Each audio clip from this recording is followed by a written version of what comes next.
Dr. Enoch Bryden was already drifting off to sleep when he felt it. The pulse had gone off again. He could feel it tugging at his mind just for a moment, as if trying to unknot something, and then came a brief sharp pain, and that put him wide awake. Interesting, he thought. The pain at the end, that was new, different from the last time. Something was changing, developing. He got out of bed and checked the time. 3 days since the last pulse, minus an hour or so.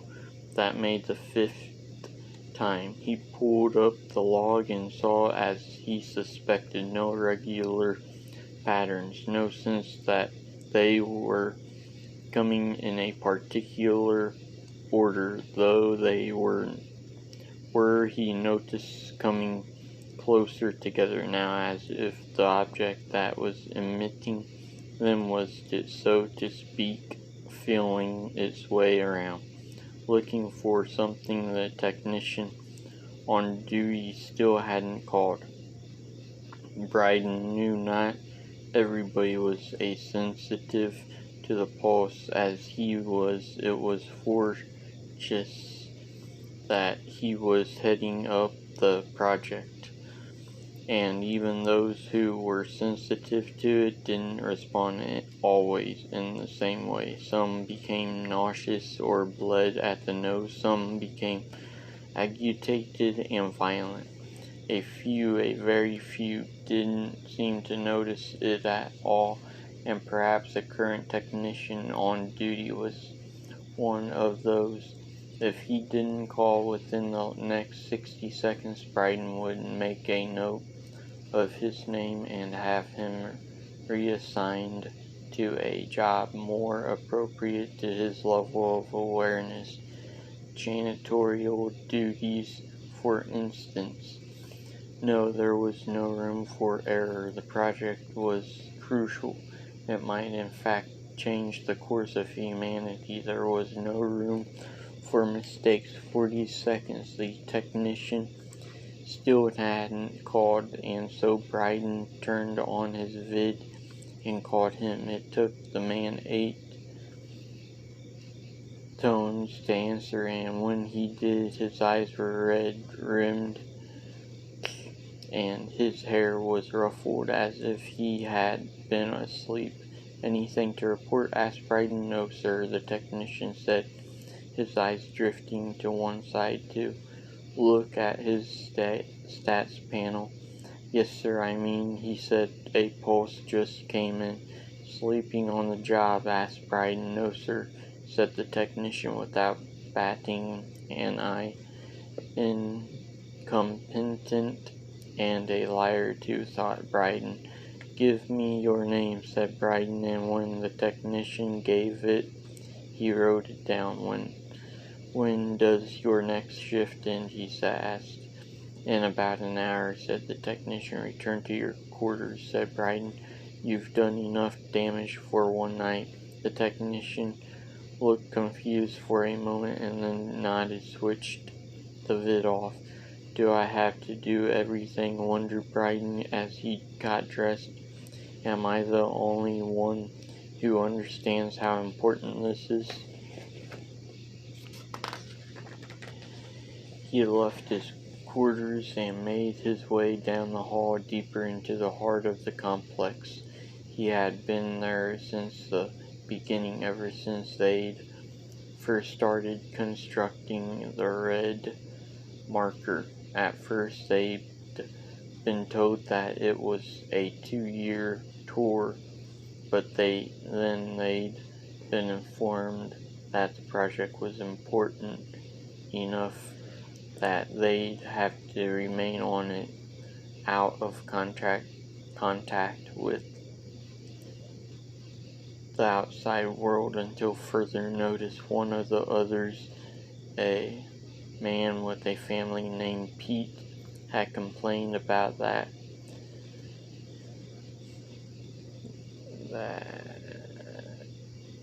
and then had kept complaining, and then when that didn't work, had started to try to sabotage the project results. He had been accused of treason, quickly tried, and then exiled from the research facility and remained to the penal colony a few miles distance. Even then, Pete hadn't understood, had continued to complain and beg to be released, and began to reveal to the other prisoners of the secrets of the research facility. So they had held another court secret this time, and a few hours later Pete was found dead on his cot. Biden didn't particularly relish what had happened to the man, but then again he didn't object to it either. He should at very least have known better. Besides, this was a sacred calling. Any scientist worth their salt would kill to have the chance that they had here. It still made his skin tingle to see it. Each time it was just as amazing as the first time. He reached the first set of doors, slid his car through, and entered the code. The door slid back. The technician he was pleased to see was gone. Though he had left a mess at the council, weighted up food wrappers, a single glove of a crumpled manifest. He swept it all into an incinerator chute without a second glance and went to the glass window. There it was, just on the other side, clear proof that humans were not alone, that humans were not the only form of intelligent life that had existed in the universe. Clear proof that Unitology was the only true religion, and that Michael Altman had been a true prophet. It was perhaps 20 meters tall. It was blackish red, cut in variegated stripes, and gave off at times an unearthly glow. The inseparable symbols on its body burning with a serious light. Two slanting columns joined at the base, then twisted upward around one another. He and his team had constructed the marker, and using the black marker research from Earth, it was more grown than constructed, really, as a fractal heuristic crystal lattice. It was almost like a brain. On activating it, they could hardly keep up with cataloging the unexpected properties it exhibited. Not limited to just these sudden pulses, it seemed to him to possess some intelligence, seemed to be trying to communicate with them. With him, Bryden, the others sometimes scoffed at him when he suggested this, but somehow he was sure of it. He could feel his pulse prodding at his mind, trying to find something that would respond to it. What was it looking for within him? How could he help it to find it? He opened the second set of doors and entered the chamber. Slowly he moved toward the marker, taking a moment first to take it all in.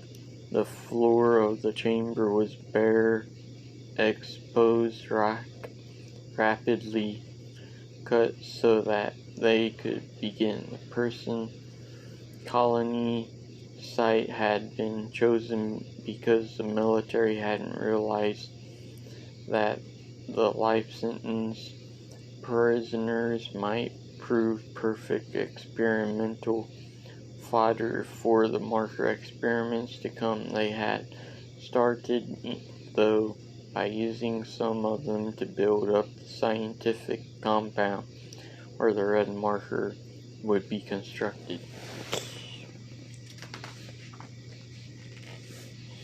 Of course, those prisoners had to be killed to preserve the secrets, but they were doomed anyway. It didn't matter much, and with the way things were in the galaxy, there would always be new political prisoners to fill the colony, and to be used if and when they were needed. Near the marker and a little farther out near the walls were little patches of what looked like fungus or rot, sloping tendrils. They were bigger than he remembered them being, and there were more of them. He'd begun to notice them in the halls as well, spreading them somehow. He'd have to set the clean-up crew onto it then. He reached out and placed his hand against the stone, but felt nothing unusual. It was, he knew, still sending a signal, just not in a way that his body or mind could perceive.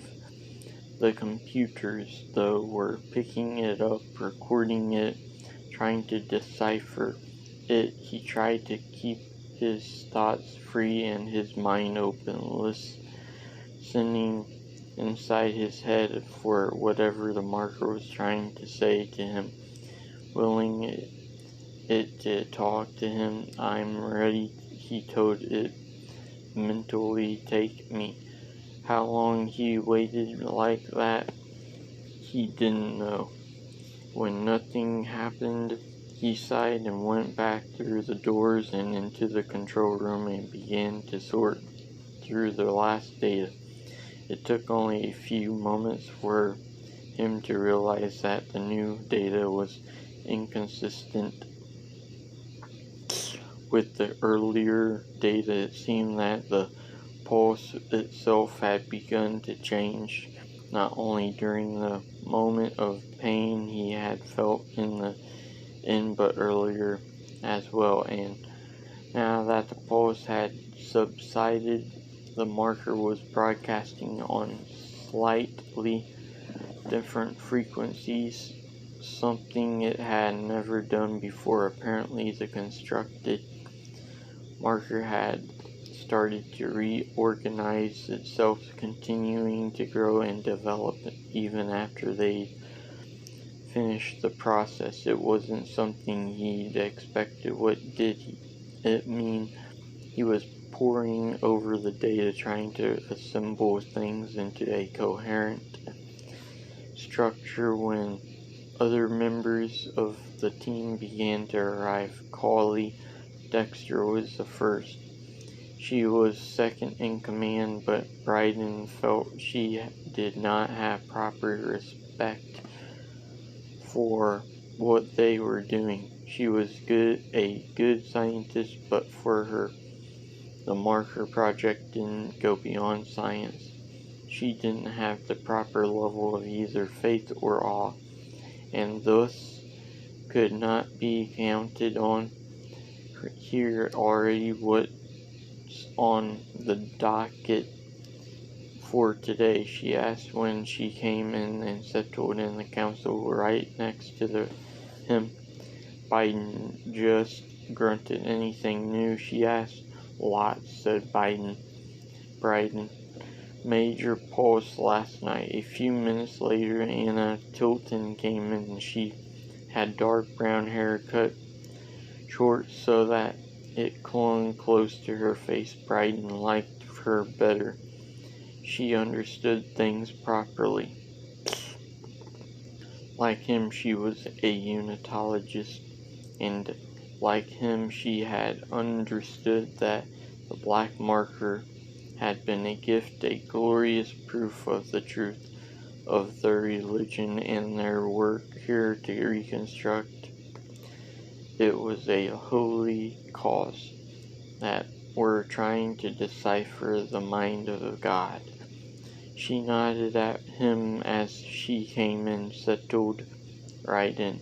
A few moments later, the room was full, a dozen or so scientists and technicians, all of them going over the data and thinking about it according to their own specialties they exchanged. A few moments here and there asked one another for class clarifications and prepared for the day's tests and experiments. Callie leaned over to Bryden. "It's changing. What do you make of it?" she asked. "I don't know," said Bryden. "I think it's trying to speak with us however it can. And since we didn't seem to be listening to how it spoke before, it's trying out new voices."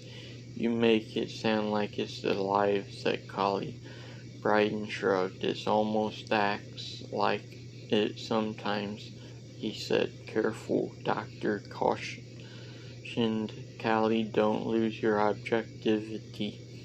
It made him angry. Dr. Dexter can't see what's right in front of her own eyes, he thought. It was a mistake to have anyone on the team who wasn't a unitologist, but when he suggested to authorities having her removed, they denied his request. She was a good scientist, he had to admit that, but this wasn't just science, this was something bigger, something grander.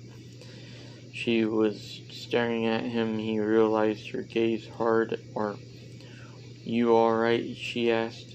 "Of course I'm alright," he said, and gave her a cold smile. He had to tolerate her for now, but maybe a time would come when he wouldn't have to. They worked in silence a while until Callie said, He ignored her, kept sending his own data through the moduling system. Then she cleared her throat and said, "Strange." "What's strange?" he asked.